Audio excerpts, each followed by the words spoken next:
Welcome to Coasters Connected, the podcast of Utah coaster enthusiasts.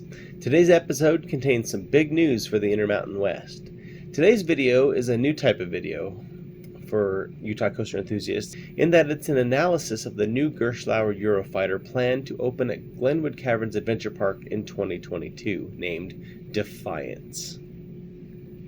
Today's video is brought to you by foray Industries. If you need anything built out of metal, be it a trailer, metal art, custom railings, or even some one-off project that nobody else will tackle, the experts at foray Industries have the skills and expertise to accomplish it. Visit them on Facebook or at foray.com. Both will be linked in the description down below.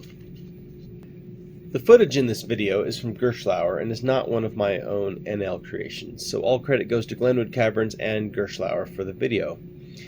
I will say though that the skybox work, or the background in No Limits, is very well done. It is not easy to accomplish that, and that is very detailed.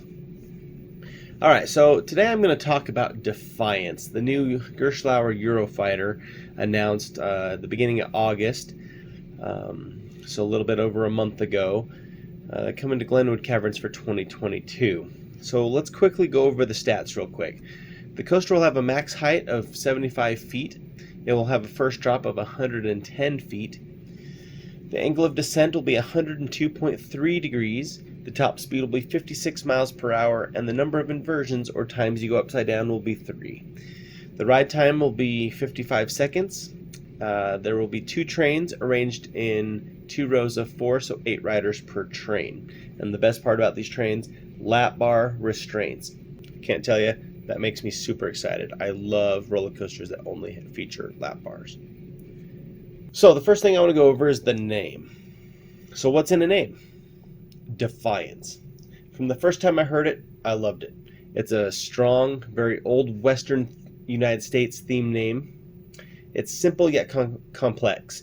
It describes what the ride is doing as it will be built up at the top of a 7,000 foot mountain above sea level. Okay, the mountain's not totally 7,000 feet, but at the top of the mountain you're 7,000 feet above sea level.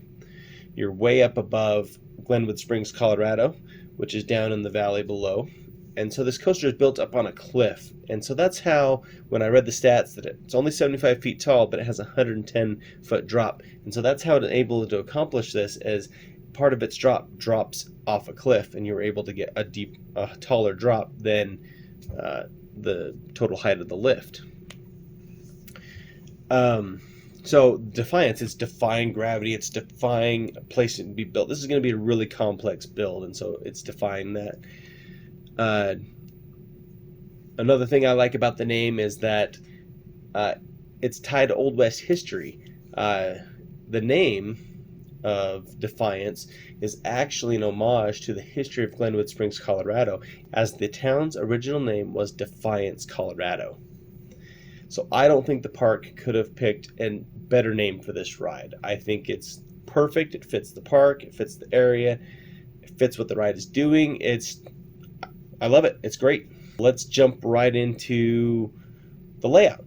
So right out of the station, the train will make a right-hand turn and then climb up the 75-foot vertical lift.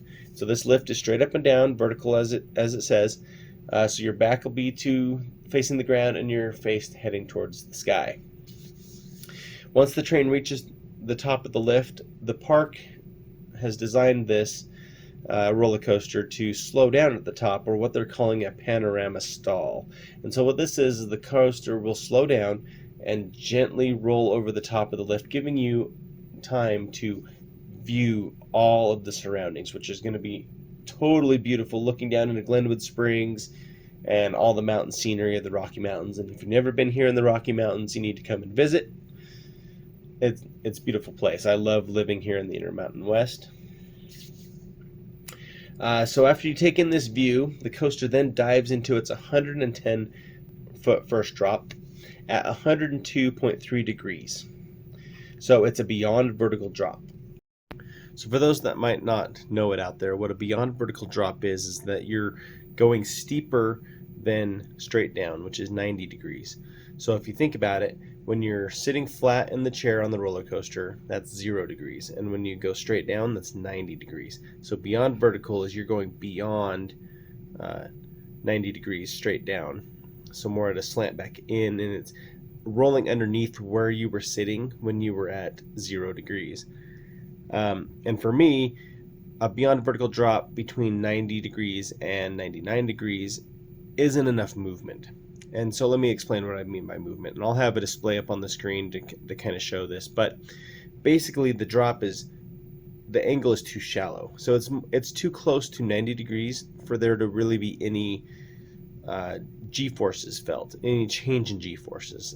That's why I really like Cannibal's drop at 116 degrees, is because you get positive and negative G's all in the drop. And so I think a beyond vertical drop to really matter, it needs to be at least over 100 degrees. And so with this one being 102.3 degrees, checks that box for me, saying this is a really good beyond vertical drop. So after the first drop, the ride will then travel into its first element, which is called the twisted top hat. So this is basically a non-inverting loop. So it'll enter like it's going to go into a loop, but then you'll twist so that you stay upright. You don't go upside down. According to the video, as you can see on the animation, it looks like it's got some really good shaping, triangle shaping to it, so that should provide some good airtime when airtime is negative G-forces or the time you lift out of your seat. Right after that, it's going to twist on itself 180 degrees and head back down towards its next element. The next part of the ride is what I'm most excited about, and it's an element called the banana roll. So it'll fly into this next element, and the banana roll is an element that comprises 2 inversions in one. So you go upside down twice, but it's all one element. So what you do is you go up, you invert, you don't fully level out, you're still sideways, and then you invert again as you drop back down. I have never been on a banana roll inversion. There's not too many of them out there, and definitely not one anywhere near Utah at the moment. All right, so after completing the banana roll, the ride next goes into the last of its 3 inversions, which is a 0G roll. This one isn't like any normal 0G roll. It's either a 0G roll or an inline twist. The names are kind of interchangeable. But the thing that's funky about this one is it enters like a corkscrew, and then it finishes with an inline twist. And so, I don't know. Having been on an inline twist and a corkscrew, they both are fun elements. Interesting that they're going to mix it up like this together. So this one, this element, I don't know. This inversion, I don't know what it'll feel like, but it'll be fun. I think this whole ride is going to be fun. And right after the inline twist, it slams right into the brakes. And you know, it's a quick 55-second ride. However, though a short ride, it feels complete to me. It feels like the ride is finished. I don't think a ride needs to be 6,000 feet long. I've been on roller coasters where the second half is boring and you're like, why is this even here? It's just to extend the ride length. My only negative thought about the ride is a claim that the park has made with it, saying that it is the steepest free-fall drop in the United States. So obviously, it's not the steepest drop in the western United States, as Cannibal here in Utah, only 6 hours away from it, has a 116 degree drop, which is definitely more than 102.3 degrees, especially if you can do math. So the key word here, though, is free fall. The reason it is referred to that way is that the drop won't have a holding brake at the top of the lift or a trim brake like a lot of beyond vertical drop roller coasters have. Now, while it won't have a holding brake, I would consider the panorama stall a trim brake. You're slowing down from the lift speed, it's crawling over the top, and you know, so that just it just feels to me that null and voids the free fall term. But you know what? It's a very nitpicky thing, and I definitely doesn't take anything away from the ride for me. I understand parks make claims to get the general public, known as the GP, and coaster enthusiast terms, into the park. And, you know, having the steepest free fall drop in the Western United States will get people to come in. It's just marketing. But it's my least favorite thing about the ride. And it's really, really, really minor. Like, yeah, really minor.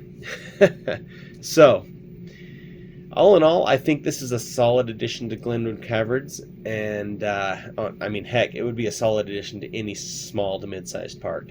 I would actually love it to be at Lagoon, but, you know, it wouldn't be able to compete with Cannibal. But yeah, I'm excited to ride it. I hope to make it out to Glenwood Caverns in 2022 to ride it. And yeah, that's my analysis of Defiance coming to Glenwood Caverns next year. So what do you think of Defiance? Let me know down in the comment section down below. Thank you for watching. Be sure to like, share, and subscribe to the channel. It really does help the channel out, and it'll also give you alerts when new content like this is added. Well, until next time, guys, remember that here at Utah Coaster Enthusiasts, we like our coasters tall, well-built, and curvy.